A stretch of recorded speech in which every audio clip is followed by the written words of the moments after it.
Dooktaroonnis haa ta'u sooshaal miidiyaa irratti waa'ee hubannoo fayyaa namoonni kennanii waa'ee viitaamin D yeroo isaan haasa'an ni argitu jechuudha. Hir'ina viitaamin D yeroo isaan jedhanii haasa'an amma yeroo kana baay'ee ni dhageessu jechuudha. Viitaamin D maal eessaa argama?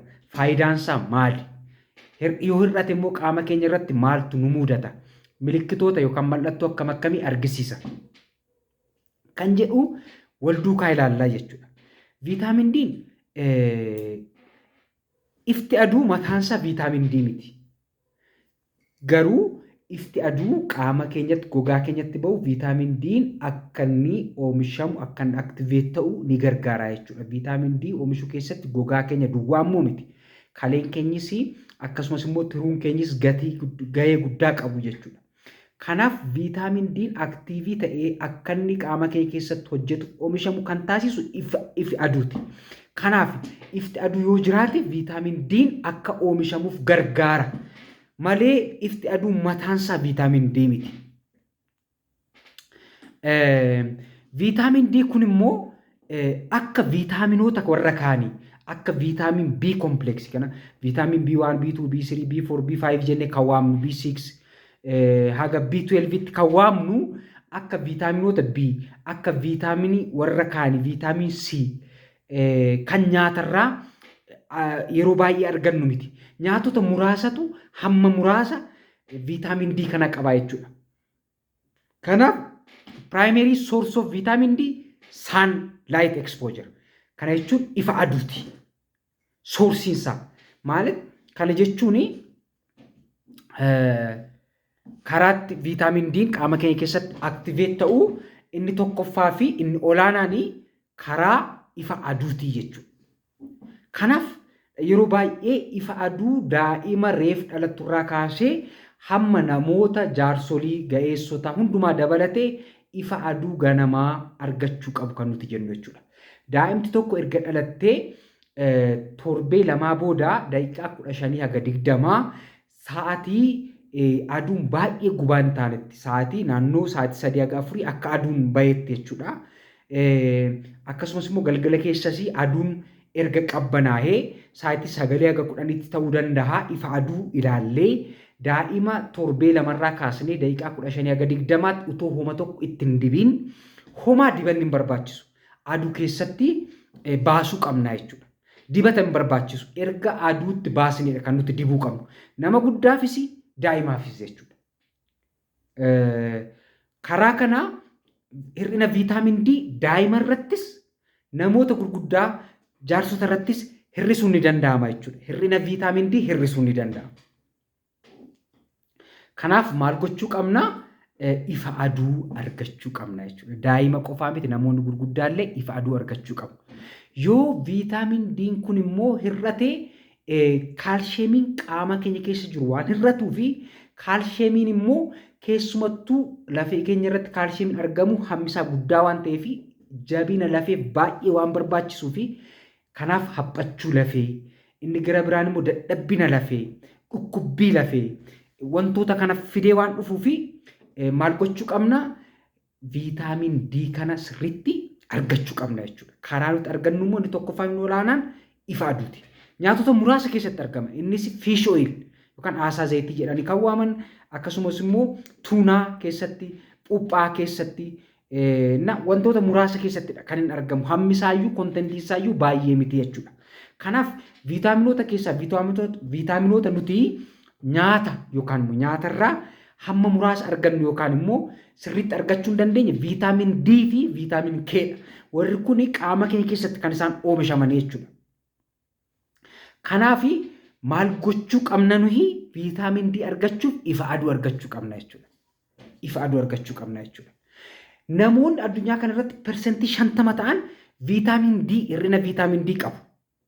Biyya keenya keessatti immoo otoo qoratamee namoonni persentii 70-80 ta'an qabaachuu danda'u jechuudha. Kana jechuun namoota 10 keessaa namoota 5tu qaba akka addunyaatti jechuudha.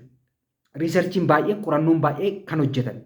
Akka biyya keenyaatti immoo yoo qoratame sababiin isaa inni tokkoffaani dark skin yookaan immoo iskiinii baay'ee ifaatee waan hin qabnee fi inni gara biraan immoo akkaataan jireenya keenyaa tokko tokko murteessuu ni danda'a jechuudha.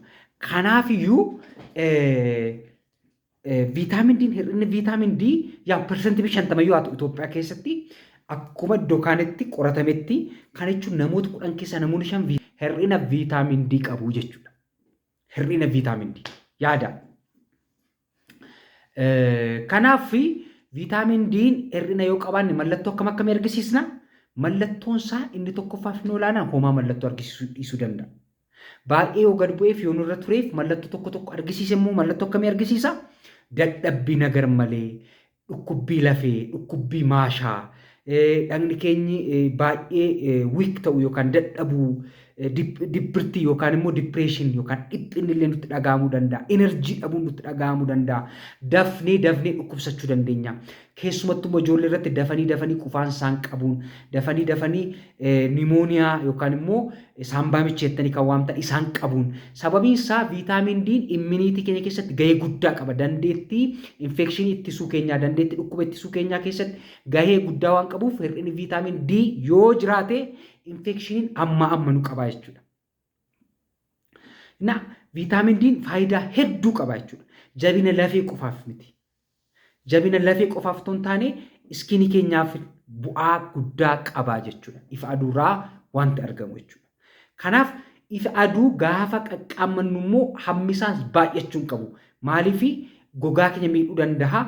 Wantoota biroofis dhukkuba biraafis dhukkuba gogaa biraafis nu saaxiluu waan danda'uuf hamma barbaachisu sa'aatii barbaachisutti ifa aduu argachuu qabna jechuudha. Kanaaf namoonni dadhabbii garmalee qabdan dhukkuba maashaa, dhukkuba lafee akkasumas immoo daftanii dhukkubni kan sin qabu, enerjii kan dhabdan, dadhabbii hamaan kan isinitti dhaga'amu akkasumas mataa dhukkubbiin jiraachuu danda'a, dhugdi dhukkubbiin jiraachuu danda'a.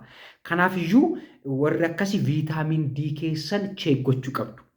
Viitaamin D kun immoo karaa kam qoratamaa? Hir'achuu dhabuunsaa jettanii yoo gaafattani karaa dhiigarraa qorannoo gochuutiin ni barama. Dhiigarraa qorannoo gochuutiin hammi viitaamin D keenyaa 30 naanoogiraamii haga 100 naanoogiraamii yoo ta'e noormaaliidha. 30 gadi yoo ta'e 30 naanoogiraamii gadi yoo ta'e hir'inni viitaamin D jira jechuudha.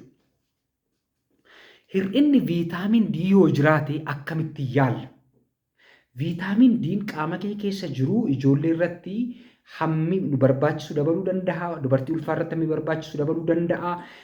Akkasumas immoo namoota jaarsolii irratti waggaa 70 booda waggaa 60 booda dabaluu danda'a. Hamma nuyi guyyaatti viitaamin D barbaannu jechuudha.